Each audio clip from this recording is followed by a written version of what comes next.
Kylie, gym coach ang kasamang lalaki.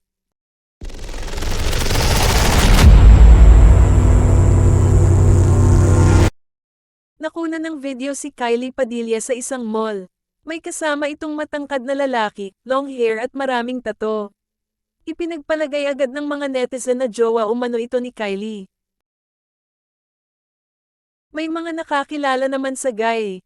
May mga comment na, gym coach niya. Meron din nagsabi na kaklase niya raw ang guy at di umano'y may anak na rin itong isa.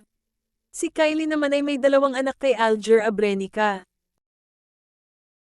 Sa Instagram post ni Kylie, hindi siya naglabas ng comment sa naturang video or about the guy.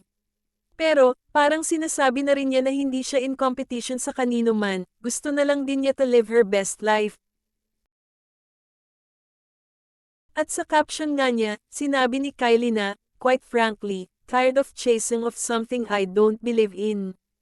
Lol. I think, it finally clicked in me when I Saturday myself down and asked myself, is all this actually making me happy?